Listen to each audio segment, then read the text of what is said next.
तीन साधु और एक विधवा औरत। अध्याय 1। अंधकार में गिरी नारी। बहुत समय पहले की बात है। एक सुदूर गांव था जिसका नाम था शांतिपुर। यह गांव पहाड़ों और घने जंगलों से घिरा हुआ था। यहां के लोग सीधे सादे थे, खेतीबाड़ी करके जीवन यापन करते थे। हालांकि गांव का नाम शांतिपुर था, लेकिन वहां की गलियों में शांति कम और कड़वाहट ज्यादा थी। यह गांव अंधविश्वास और सामाजिक कुरीतियों में जकड़ा हुआ था। इसी गांव में रहती थी एक स्त्री जिसका नाम था सुमित्रा। सुमित्रा एक विधवा थी। उसके पति की मृत्यु हुए 3 वर्ष बीत चुके थे। जब उसके पति हरिप्रसाद की बीमारी से मौत हुई, तब से उसके जीवन में सिवाय आंसुओं और तानों के कुछ भी नहीं बचा था। हरिप्रसाद गांव के एक साधारण किसान थे। उनका घर छोटा सा था, मगर उसमें सुमित्रा के साथ उनका प्यार और आपसी समझदारी बसती थी। मगर जैसे ही हरिप्रसाद की मृत्यु हुई, सुमित्रा का संसार अंधकार में डूब गया। गांव वाले उसे एक अशुभ स्त्री मानने लगे। गांव की औरतें उसके साथ उठने बैठने से कतरातीं। पुरुष उसे तानों और अपमान से नवाजते। बच्चों को कहा जाता कि सुमित्रा के घर के पास भी न जाए। हर सुबह जब सुमित्रा गांव के कुएं पर पानी भरने जाती, तो औरतें आपस में फुसफुसातीं, देखो ये अभागन आ गई। जिसके पांव जहां पड़ जाते हैं वहां कुछ अशुभ ही होता है। सुमित्रा ने कई बार इन तानों को अनसुना करने की कोशिश की, मगर उनकी बातों के कांटे उसके दिल को चीरते रहे। रातें उसके लिए और भी कठिन होती। जब पूरा गांव गहरी नींद में सो जाता, सुमित्रा आंगन में बैठकर आसमान की ओर देखती। चांद की चांदनी उसकी आंखों में आंसू भर देती। वह अक्सर अपने पति की तस्वीर के आगे दीप जलाकर रोती और भगवान से पूछती, आखिर मैंने कौन सा पाप किया है जो मेरा जीवन इस तरह नर्क बन गया। कई बार उसने गांव छोड़कर जाने की भी सोची, मगर कहां जाती। उसके माता पिता बहुत पहले ही चल बसे थे। भाई बहनों ने उसके विधवा होते ही मुंह फेर लिया। एक दिन जब सुमित्रा अपनी टूटी फूटी झोपड़ी के बाहर बैठी थी, तभी उसने देखा कि गांव के बाहर वाले रास्ते पर 3 साधु चले आ रहे हैं। वे सफेद दाढ़ी वाले, भगवा वस्त्र पहने हुए थे। उनके चेहरे पर तेज था, मगर आंखों में एक अजीब सा रहस्य झलक रहा था। गांव वालों ने उन साधुओं को देखते ही उनके चारों ओर घेरा बना लिया। सभी ने उनके पांव छुए और आशीर्वाद मांगा। गांव के मुखिया ने साधुओं से विनती की, महाराज कृपया हमारे गांव में कुछ दिन रुकें, हमें आपका आशीर्वाद चाहिए। साधुओं ने गांव में रुकने के लिए हामी भर दी, लेकिन फिर उनकी नजर सुमित्रा पर पड़ी। उनमें से सबसे वृद्ध साधु ने सुमित्रा को देखते ही कहा, यह स्त्री दुख से घिरी है, मगर इसके भाग्य में कुछ अनोखा लिखा है। गांव वाले यह सुनकर चौंक गए। उन्हें विश्वास नहीं हो रहा था कि वही सुमित्रा, जिसे वे अशुभ मानते थे, उसके भाग्य में कुछ खास हो सकता है। सुमित्रा खुद भी हैरान थी। उसके मन में सवाल उठे, आखिर ये साधु कौन है और मेरे भाग्य के बारे में ऐसा क्यों कह रहे हैं। तीनों साधु गांव के बीचों बीच स्थित एक पुराने मंदिर में ठहरे। यह मंदिर वर्षों से वीरान पड़ा था, मगर साधुओं के आते ही वहां रौनक लौट आई। गांव वाले उन्हें देखने के लिए रोज वहां पहुंचते और उनके प्रवचनों को सुनते। सुमित्रा भी मंदिर के बाहर खड़ी होकर साधुओं की बातें सुनती, लेकिन गांव के लोग उसे भीतर जाने नहीं देते थे। एक दिन जब सभी लोग प्रवचन सुन रहे थे, तब सबसे वृद्ध साधु ने कहा, हर व्यक्ति के जीवन में दुख आते हैं, लेकिन केवल वही व्यक्ति अपने भाग्य को बदल सकता है जो अपने भीतर छिपे रहस्य को पहचान ले। सुमित्रा को यह सुनकर अजीब लगा। वह सोचने लगी, क्या मैं अपने दुख को दूर कर सकती हूं? क्या मैं भी अपने भाग्य को बदल सकती हूं? 3 साधु कौन थे? तीनों साधु साधारण व्यक्ति नहीं थे। उनकी आंखों में गहरी समझ थी और उनके शब्दों में अपार शक्ति। 1 पहले साधु का नाम था ज्ञानानंद।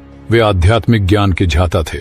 उनका कहना था कि दुनिया में कोई भी दुख तब तक समाप्त नहीं हो सकता जब तक मनुष्य स्वयं को नहीं पहचान लेता। 2 दूसरे साधु का नाम था कर्मानंद। वे कर्म के सिद्धांत को मानते थे। उनका कहना था कि भाग्य से बड़ा केवल कर्म होता है। यदि किसी का जीवन अंधकारमय है, तो उसे केवल अपने कर्मों से ही रोशनी में बदला जा सकता है। 3 तीसरे साधु का नाम था ध्यानानंद। वे साधना और ध्यान के मार्ग पर चलते थे। उनका कहना था कि आत्मा को शांत करके, मन को नियंत्रित करके कोई भी व्यक्ति अपने दुखों से मुक्ति पा सकता है। रात के समय जब गांव वाले अपने घर चले गए, तो सुमित्रा मंदिर के पास आई। उसे विश्वास नहीं हो रहा था कि तीनों साधु सच में उससे मिलना चाहते हैं। जैसे ही वह मंदिर के अंदर पहुंची, तीनों साधु उसकी ओर देखने लगे। कुछ देर तक कोई कुछ नहीं बोला। फिर ज्ञानानंद बोले, तुम हमें क्यों ढूंढ रही हो पुत्री? सुमित्रा कांपते हुए बोली, मुझे कुछ समझ नहीं आता। मैं बस यह जानना चाहती हूं कि मेरे जीवन में इतना दुहक क्यों है। मैंने किसी का क्या बिगाड़ा है? तीनों साधु मुस्कुराए।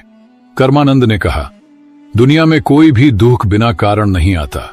तुमने अपने पूर्व जन्मों में जो किया है उसका ही परिणाम तुम्हें इस जन्म में मिला है। लेकिन घबराओ मत, क्योंकि हर कर्म को नए कर्मों से बदला जा सकता है। सुमित्रा ने आंखें भरते हुए पूछा, क्या मैं अपना भाग्य बदल सकती हूं? ध्यानानंद ने धीरे से उत्तर दिया, हां, लेकिन उसके लिए तुम्हें परीक्षा देनी होगी। क्या तुम तैयार हो? सुमित्रा ने बिना कुछ सोचे जवाब दिया, मैं तैयार हूं। तीनों साधु एक दूसरे की ओर देखने लगे। यह देखकर ऐसा लग रहा था जैसे वे किसी रहस्य को जानते हों। ज्ञानानंद ने कहा, तो फिर कल सूरज उगने से पहले तुम जंगल के पास वाले पीपल के पेड़ के नीचे आओ। वहां से तुम्हारी यात्रा शुरू होगी। सुमित्रा को कुछ समझ नहीं आया, मगर उसने सिर हिलाकर हामी भर दी। गांव में फैली अफवाह। अगले दिन गांव में यह खबर आग की तरह फैल गई कि तीनों साधुओं ने सुमित्रा को जंगल में बुलाया है। गांव के लोग आपस में चर्चा करने लगे, क्या ये साधु इसे कोई वरदान देने वाले हैं या फिर इसे श्राप मिलेगा? गांव की कुछ औरतें आपस में फुसफुसाने लगीं, कहीं ये साधु हमें धोखा तो नहीं दे रहे। लेकिन सुमित्रा को इन बातों से कोई फर्क नहीं पड़ा। उसे केवल इस बात की चिंता थी कि आखिर जंगल में उसके साथ क्या होने वाला है। उस रात सुमित्रा सो नहीं सकी।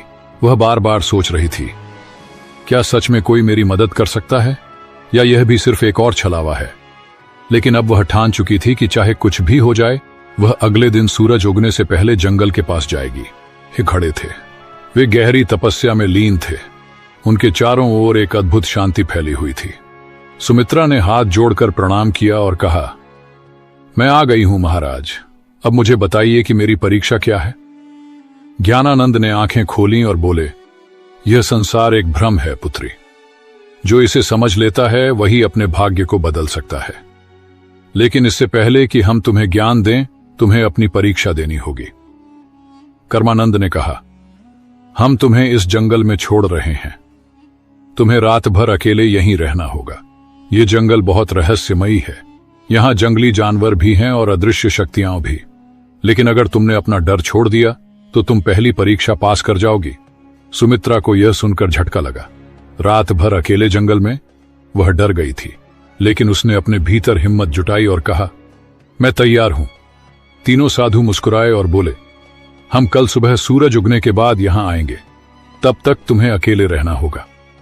इतना कहकर तीनों साधु जंगल के दूसरे छोर की ओर चले गए और सुमित्रा अकेली रह गई। शाम ढलते ही जंगल में अंधेरा छाने लगा। चारों ओर अजीब अजीब सी आवाजें आने लगीं। दूर किसी पेड़ पर उल्लू बोल रहा था। झाड़ियों में कुछ सरसराने की आवाजें आ रही थीं। सुमित्रा ने अपने दिल को संभाला और एक पेड़ के नीचे बैठ गई। लेकिन जैसे ही रात गहराने लगी, भय भी बढ़ने लगा। अचानक उसे लगा कि कोई परछाई उसकी ओर बढ़ रही है। उसका दिल जोर जोर से धड़कने लगा। क्या यह कोई जंगली जानवर है या कोई भूत? लेकिन तभी उसे साधुओं की बात याद आई। अगर तुमने अपना डर छोड़ दिया तो तुम पहली परीक्षा पास कर जाओगी। उसने अपनी आंखें बंद की, गहरी सांस ली और खुद से कहा, मुझे डरना नहीं चाहिए। मैं यहां अकेली नहीं हूं, मेरे साथ भगवान है। जैसे ही उसने यह सोचा, वह परछाई धीरे धीरे गायब हो गई। रात भर वह इसी तरह अपने डर से लड़ती रही। कभी कोई आवाज सुनाई देती, कभी अजीब सा कंपन महसूस होता, लेकिन उसने खुद को शांत रखा और हिम्मत नहीं हारी। सुबह की पहली किरण और सफलता। जैसे ही सूरज की पहली किरण जंगल में पड़ी, सुमित्रा ने राहत की सांस ली। थोड़ी देर बाद तीनों साधु वहां पहुंचे और देखा कि सुमित्रा मुस्कुरा रही है। ज्ञानानंद बोले, पुत्री, तुमने अपनी पहली परीक्षा पास कर ली। तुमने डर को जीत लिया। अब तुम्हारे जीवन में बड़ा बदलाव आने वाला है। सुमित्रा की आंखों में आशा की चमक थी। वह समझ गई थी कि डर केवल हमारे मन में होता है और जब हम उसका सामना करते हैं तो वह खुद ही समाप्त हो जाता है। सुमित्रा की पहली जीत जंगल में भय से भरी रात बिताने के बाद सुमित्रा की आंखों में अब डर की जगह आत्मविश्वास था। जब सूरज की पहली किरणें जंगल की शाखाओं से छनकर उसके चेहरे पर पड़ीं, तो उसने महसूस किया कि वह पहले से कहीं अधिक शांत और मजबूत हो चुकी थी। तीनों साधु मुस्कुरा रहे थे। ज्ञानानंद बोले, पुत्री, तुमने पहली परीक्षा पास कर ली, अब तुम तैयार हो दूसरी परीक्षा के लिए। सुमित्रा ने विनम्रता से सिर झुकाया और कहा, मैं तैयार हूं महाराज। 3 साधुओं का रहस्य। तीनों साधु सुमित्रा को लेकर एक पहाड़ी के ऊपर बने एक पुराने मंदिर में गए। यह मंदिर देखने में साधारण था, लेकिन वहां एक अजीब सी ऊर्जा महसूस हो रही थी। जैसे ही सुमित्रा ने मंदिर के द्वार पर कदम रखा, उसे अपने शरीर में एक हल्की कंपन महसूस हुई। तभी ध्यानानंद ने कहा, अब समय आ गया है कि हम तुम्हें अपने वास्तविक स्वरूप के बारे में बताएं। सुमित्रा चौंक गई। आपका वास्तविक स्वरूप? ज्ञानानंद ने अपनी आंखें बंद की और अचानक उनके शरीर से एक तेज प्रकाश निकलने लगा। उसी क्षण कर्मानंद और ध्यानानंद भी प्रकाश से घिर गए। कुछ ही क्षणों में उनके सामने साधारण मनुष्यों के बजाय 3 दिव्य प्राणियों की आकृतियां खड़ी थीं। वे देवता थे। सुमित्रा विस्मय से देखती रह गई। वह कुछ कह ही नहीं पाई। कर्मानंद बोले, हम साधारण साधु नहीं हैं पुत्री, हम तीनों ब्रह्मा, विष्णु और महेश के दूत हैं और इस पृथ्वी पर कुछ विशेष उद्देश्यों के लिए आए हैं। ध्यानानंद आगे बोले, हमें आदेश मिला था कि हम किसी ऐसे व्यक्ति की परीक्षा लें जो सच्चे मन से अपने भाग्य को बदलना चाहता हो, और हमने तुम्हें चुना। सुमित्रा की आंखों में आंसू आ गए। उसे अब समझ में आ रहा था कि ये साधु कोई आम संत नहीं थे। दूसरी परीक्षा, त्याग और समर्पण। ज्ञानानंद ने कहा, तुमने डर पर विजय पा ली, लेकिन अब तुम्हें एक और परीक्षा देनी होगी, त्याग की परीक्षा। सुमित्रा ने पूछा, क्या त्याग करना होगा? कर्मानंद बोले, तुम्हें अपने सबसे प्रिय वस्तु का त्याग करना होगा, वही वस्तु जिससे तुम्हारा सबसे अधिक लगाव हो। सुमित्रा सोच में पड़ गई। उसके पास वैसे भी कुछ नहीं था, मगर फिर उसे अपने पति की तस्वीर याद आई। हरिप्रसाद की मृत्यु के बाद वही एक चीज थी जिससे वह खुद को जोड़कर रखती थी। जब भी वह दुखी होती, उस तस्वीर को देखती और अपने पति को याद करती। उसने धीरे से पूछा, क्या मुझे अपने पति की तस्वीर छोड़नी होगी? ध्यानानंद बोले, अगर वही तुम्हारी सबसे प्रिय वस्तु है तो हां, लेकिन याद रखो, सच्चा त्याग तभी होता है जब वह स्वेच्छा से किया जाए। अगर तुम इस परीक्षा के लिए तैयार नहीं हो तो हम तुम्हें बाध्य नहीं करेंगे। सुमित्रा के मन में संघर्ष शुरू हो गया। क्या वह अपने पति की अंतिम निशानी को छोड़ सकती है? उसने कुछ देर सोचा और फिर कहा, अगर मेरे जीवन को बदलने के लिए यह आवश्यक है तो मैं तैयार हूं। तीनों साधु मुस्कुरा उठे। तो जाओ और अपनी सबसे प्रिय वस्तु को गांव के तालाब में प्रवाहित कर दो। त्याग का क्षण। सुमित्रा गांव वापस आई और अपनी झोपड़ी में गई। वहां एक पुराने संदूक में वह तस्वीर रखी हुई थी। उसने कांपते हाथों से उसे उठाया और तालाब की ओर चल पड़ी। गांव के कुछ लोग उसे ऐसा करते देख रहे थे। वे आपस में बातें कर रहे थे, अब यह पागल हो गई है, अपने पति की तस्वीर क्यों फेंक रही है? लेकिन सुमित्रा ने उनकी बातों पर ध्यान नहीं दिया। उसने धीरे से तस्वीर को पानी में प्रवाहित कर दिया। जैसे ही तस्वीर पानी में डूबी, उसे महसूस हुआ कि उसके दिल का सारा भार भी पानी में समा गया है। अब वह हल्का महसूस कर रही थी। दूसरी परीक्षा सफल। जैसे ही वह वापस जंगल में पहुंची, तीनों साधु वहां खड़े थे। ज्ञानानंद बोले, पुत्री, तुमने त्याग की परीक्षा भी पास कर ली। अब तुम उस बंधन से मुक्त हो चुकी हो जो तुम्हें अतीत से जोड़कर रखता था। सुमित्रा को अब सच में लगने लगा कि उसका जीवन बदल रहा है। ध्यानानंद बोले, अब तुम्हारी अंतिम और सबसे कठिन परीक्षा बाकी है। सुमित्रा ने सिर झुका लिया। मैं तैयार हूं महाराज। तीसरी और सबसे कठिन परीक्षा। सुमित्रा ने भय और त्याग की परीक्षा पास कर ली थी। अब वह पहले से कहीं अधिक मजबूत और आत्मविश्वासी महसूस कर रही थी, लेकिन उसे नहीं पता था कि उसकी सबसे कठिन परीक्षा अभी बाकी थी। तीनों साधु मंदिर के भीतर खड़े थे। जब सुमित्रा वहां पहुंची तो ज्ञानानंद ने गंभीर स्वर में कहा, पुत्री, अब तुम्हारी अंतिम परीक्षा का समय आ गया है। सुमित्रा ने सिर झुकाकर कहा, मैं तैयार हूं महाराज। ध्यानानंद बोले, यह परीक्षा तुम्हारी आत्मा की परीक्षा है। तुम्हें यह सिद्ध करना होगा कि तुम केवल अपने लिए नहीं बल्कि दूसरों के लिए भी जी सकती हो। सुमित्रा ने आश्चर्य से पूछा, मुझे क्या करना होगा? कर्मानंद ने कहा, गांव में एक वृद्ध महिला रहती है जिसका कोई सहारा नहीं है। वह भूखी और बीमार है। तुम्हें अपना सारा भोजन और अपनी झोपड़ी उसे देनी होगी और फिर तुम्हें जंगल में जाकर 7 दिन तक ध्यान करना होगा, बिना भोजन और पानी के। यह सुनकर सुमित्रा स्तब्ध रह गई। अपना घर और भोजन छोड़ दूं और फिर 7 दिन बिना कुछ खाए पिए ध्यान करूं? यह परीक्षा किसी भी अन्य परीक्षा से अधिक कठिन थी। मन का संघर्ष सुमित्रा की आंखों के सामने उसकी झोपड़ी का दृश्य आ गया। यह घर उसका अंतिम सहारा था। अगर उसने इसे छोड़ दिया तो वह कहां जाएगी? लेकिन फिर उसे साधुओं की बातें याद आईं। अगर तुमने यह परीक्षा पास कर ली तो तुम्हारा जीवन पूरी तरह बदल जाएगा। सुमित्रा ने अपने भीतर झांका और फैसला किया, ठीक है महाराज, मैं यह करने के लिए तैयार हूं। सब कुछ छोड़ना सुमित्रा गांव लौटी और अपनी झोपड़ी उस वृद्ध महिला को दे दी। उसने अपने बचे खुचे भोजन को भी उसे सौंप दिया। गांव के लोग यह देखकर हैरान थे। ये क्या कर रही है? अपना सब कुछ क्यों छोड़ रही है? लेकिन सुमित्रा ने किसी की बातों पर ध्यान नहीं दिया। वह सीधा जंगल की ओर बढ़ गई, जहां उसे 7 दिन तक ध्यान करना था। 7 दिन का कठिन ध्यान पहला दिन बीता और सुमित्रा को बहुत भूख लगी, लेकिन उसने अपनी चेतना को भटकने नहीं दिया। उसने अपनी आंखें बंद की और साधुओं के दिए हुए मंत्रों का जाप करने लगी।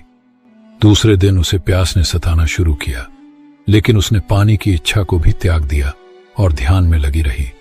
तीसरे दिन उसके शरीर में कमजोरी आने लगी, लेकिन उसने हार नहीं मानी। चौथे दिन उसे लगा कि वह अब और नहीं सह पाएगी, लेकिन तभी उसे साधुओं की बातें याद आईं। सच्ची शक्ति शरीर में नहीं, मन में होती है। 5वें और 6ठे दिन वह पूरी तरह ध्यान में डूब गई थी। अब उसे भूख प्यास महसूस ही नहीं हो रही थी। 7वें दिन जब सूरज उगा तो कुछ अद्भुत हुआ। सुमित्रा की आत्मा एक नई ऊर्जा से भर गई थी। उसे महसूस हो रहा था जैसे वह एक साधारण स्त्री नहीं रही, बल्कि एक दिव्य शक्ति से जुड़ चुकी है। सुमित्रा का रूपांतरण जब 7वां दिन पूरा हुआ तो तीनों साधु उसके सामने प्रकट हुए। ज्ञानानंद बोले, पुत्री, तुमने अपनी अंतिम परीक्षा भी पास कर ली। अब तुम केवल एक साधारण विधवा नहीं हो, बल्कि एक सशक्त आत्मा बन चुकी हो। कर्मानंद बोले, तुम्हारे भीतर अब वह शक्ति आ गई है जिससे तुम न केवल अपना बल्कि दूसरों का भी भाग्य बदल सकती हो। ध्यानानंद ने अपने हाथ उठाए और कहा, तुम्हें आशीर्वाद देते हैं कि अब से तुम्हारी जिंदगी सुख, शांति और सम्मान से भरी होगी। सुमित्रा के चारों ओर एक सुनहरी रोशनी फैल गई। उसने आंखें बंद कर लीं और जब खोली तो वह पहले से कहीं अधिक शांत, मजबूत और तेजस्वी महसूस कर रही थी। गांव में वापसी और सम्मान। जब सुमित्रा गांव लौटी तो गांव वाले उसे देखकर चौंक गए। अब वह कोई दुखी विधवा नहीं थी। उसके चेहरे पर दिव्यता थी, उसकी आंखों में आत्मविश्वास था। गांव के लोगों ने उसे पहले तिरस्कृत किया था, लेकिन अब वे उसके पास आकर उसके चरण छूने लगे। मां, हमें क्षमा करो, हमने तुम्हारा अपमान किया था, लेकिन अब हमें समझ आ गया कि तुम कोई साधारण स्त्री नहीं हो। सुमित्रा मुस्कुराई और कहा, सच्ची शक्ति बाहर नहीं, हमारे भीतर होती है। जब हम अपने डर, अपने मोह और अपने अहंकार को त्याग देते हैं, तभी हम असली शक्ति को प्राप्त कर सकते हैं। गांव वालों ने उसे गांव की सम्माननीय महिला घोषित कर दिया। अब वह पूरे गांव की मार्गदर्शक बन गई थी।